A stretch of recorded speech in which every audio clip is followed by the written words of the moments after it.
Full day here in Shanghai, China, where I'm residing for one day before getting home, walking through the park next to a nice river here. Almost feels like home.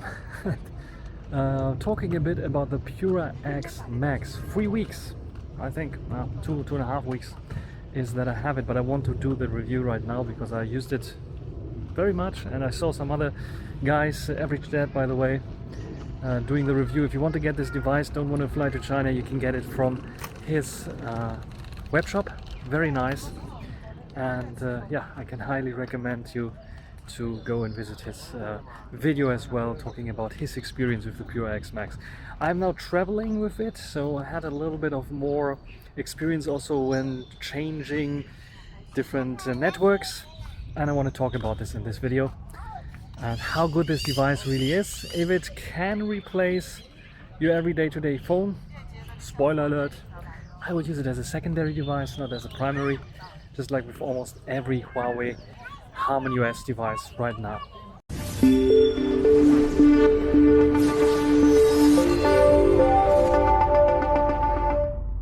With ultra wide angle here now, and let's talk a bit about the experience that I have with the Pura X Max. Here in China, I'm using it with an eSIM. Yes, you can get an eSIM because this has finally eSIM support. All the newer Huawei devices, I'm not sure about the mid-range devices, but the top flagship now have eSIM. Before it was only the Mate 80 RS, not the Mate 80 Pro Max, sadly. But maybe at one point, because I think the technology is on board, they will also provide a software update enabling eSIM support. But here the Pura X Max has eSIM support. I installed eSIM and I made a shorts video on YouTube, on TikTok and Douyin. If you are interested in this one as well, so find my channel there as well and subscribe, it will help. And demonstrated you how I installed Holafly eSIM, also something that I can highly recommend when flying to China, because this eSIM will give you a Hong Kong eSIM. Some kind of loud noise right now, ignore it. No war is starting here right now. Anyway, eSIM because it gives you Hong Kong eSIM, and this Hong Kong eSIM allows you to access all the Google services as long as you have mobile data activated. I think they are doing some party there. So very interesting eSIM support, and especially useful when you're traveling around. I was in Southeast Asia, and yeah, this helps tremendously when you want to get your data and install it very easily without SIM needle and such things. Very nice park here. Another test of the cameras. You see here there's a butterfly there. Let's go to 10x zoom on the Pura X Max. You see cameras are 10x is I think borderline usable. This is 15x there, and this is 20x maximum. I think looks fine, but yes, it is not the best. But if you have a little bit of sunlight, you can work with it, which is I think pretty good. By the way, using the internal mics all the time here, especially when it's like a bit quiet. No issues at all with them. Filtering out wind noise is very nice, which is very good. And in terms of cameras, I can say I'm not disappointed. They're even a little bit better than the Pura X that came before, especially the main sensor here. I think it has a bit of a larger sensor, so 1.28 inch size sensor with this variable aperture that is helping tremendously as well. Now stuck to f2, but still pretty good. Gives you a nice background blur as well. Stabilization is good. It's a solid camera device like we know it from Huawei. The ultra wide angle is a bit of a disappointment, especially in low light, but everything else is pretty much good. You saw maybe my camera review, otherwise you can check out the camera first impressions there that I did in Malaysia, Penang, especially at night time. You saw that the main camera sensor is working very nice with RYYB as well. I think it has even low-fig, which is also pretty good for HDR kind of situations. So in general, I cannot say anything bad about the cameras here. Traveling in Southeast Asia and now in China and eSIM. 5G support, yes, in both countries. Actually here in China it's showing me even 5A, which is like the improved 5G support that Huawei is pushing, and this is like pushed throughout all of the country almost. Worked very fine here, and also in Malaysia 5G support, no issues at all. Battery life is another thing that is very important, and we have a little bit of a smaller battery here, under 6,000 milliamp hours, I have to say right now, because all the other Chinese flagships, also foldables, have a little bit of larger batteries here, but the battery life is quite okay. It is not groundbreaking, it's not beating the Find N6 here for that matter, but it is okay. That means like one day you definitely get through the day without any issues. I got even sometimes 2 days out of it, but it was then not using so much GPS or navigation, for example, because I used, especially for in Malaysia, Grab, and Grab was not really completely working on this device. This is something a bit of a downer. Software support, but you know my Huawei HarmonyOS videos, if you're interested in this, watch those. In terms of software support, nothing basically has changed here. We still have Android container support with Easy Abroad, where you can install some of the Google applications as well, but not everything is working. Only a good side and good point that I figured out here is PayPal NFC payments are working for me. So this is something that if your country, if your PayPal account supports NFC payments, working very fine. So it's acting as a Visa card then, and you can pay wherever card payments are allowed. In China, not so much. I used heavily Alipay for that, but also WeChat Pay that worked quite well, though I had a Chinese WeChat account connected to this here with a Chinese SIM card for it to work. Otherwise it won't work. And yeah, that's a bit of a weird side here of China. You see even bikes are driving in the park, which is I think officially not allowed, but if you can take a shortcut, why not take a shortcut? Anyway, Alipay working. Alipay has NFC and QR code payments, and then, like I said, PayPal NFC payments is working. And I'm pretty sure at home my local German bank NFC payment app will work as well, because it works on all the other Huawei devices as well in the Android app container, which is quite well. And in general, software experience wise, it's basically identical to what we had before. Nothing much has changed here with this one. And yeah, in general the experience is still on the point where I would say not ready for mainstream usage as primary device, but if you want to use it as a secondary device, yeah, especially as this one flaps open to a full tablet, 8-inch, almost 8-inch kind of size, then it shouldn't be any big issue here with this device as using as a little tablet, especially when traveling. I like it very, very much because you can just make it compact. You have a compact phone then if you need it.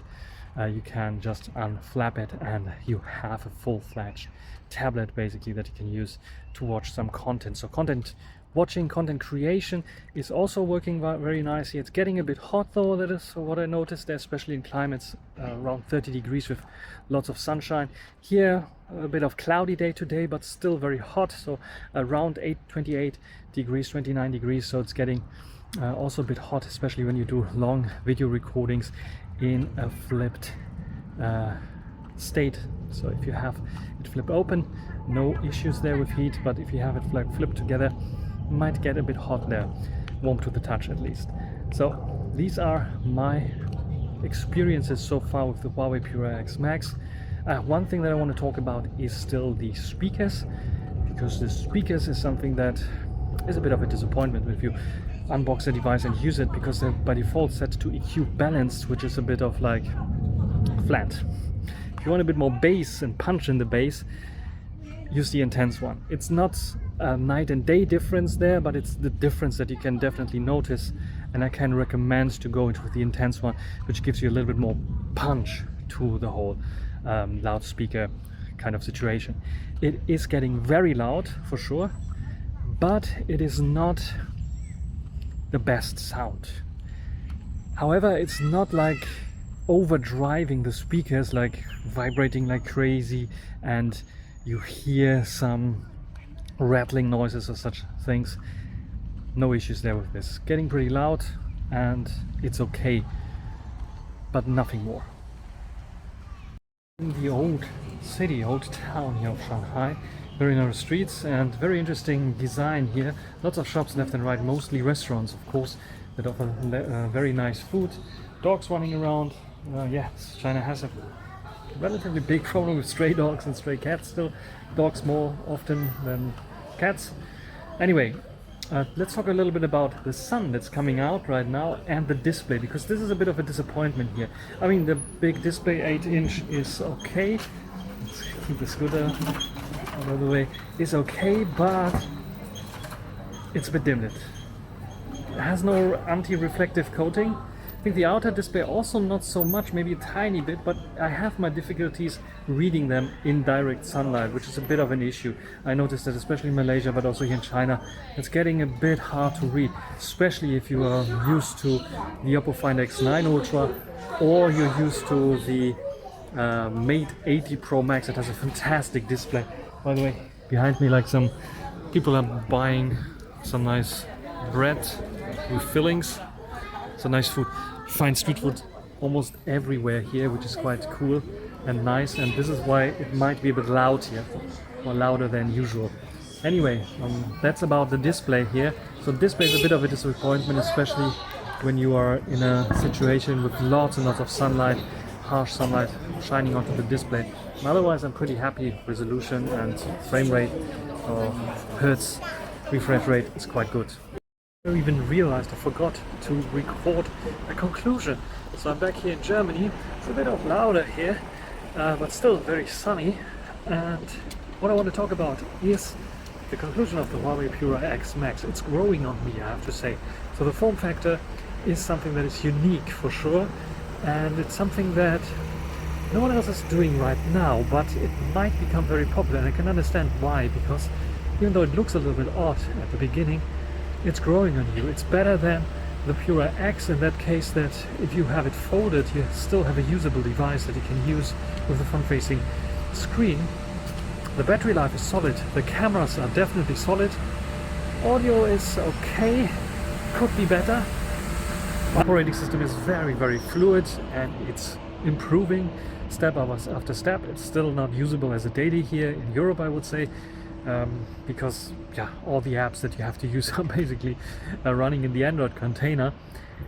But what I was a bit disappointed, especially in the sunlight here, is the display readability, because I think it could get a little bit brighter there. You run into trouble with the internal display, so the unfolded display, but also with the outer display a little bit, because it's a bit too dim in my opinion. The rest of the system, pretty good.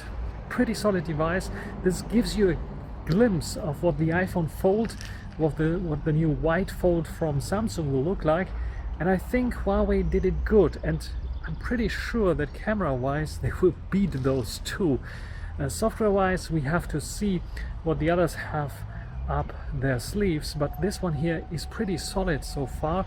Just the price is a big no-no, because 2,000 euros, I think, if you want to import it, very hard. If you're not going to China to buy it like I did, then it is just simply way too expensive. You have to wait until the prices are dropping a little bit. I know Huawei's CPU costs a little bit more. They have the latest CPU in there, the latest SoC in there. I know that we have for sure memory price hikes here that are also come into consideration there, making everything a bit more expensive. But overall, I think one of the major flaws of this device is the very high price that we have here. But what is your opinion? Write it on the comments. That's everything for this video. Hope you enjoyed it. Thanks for watching. Until the next time. Bye.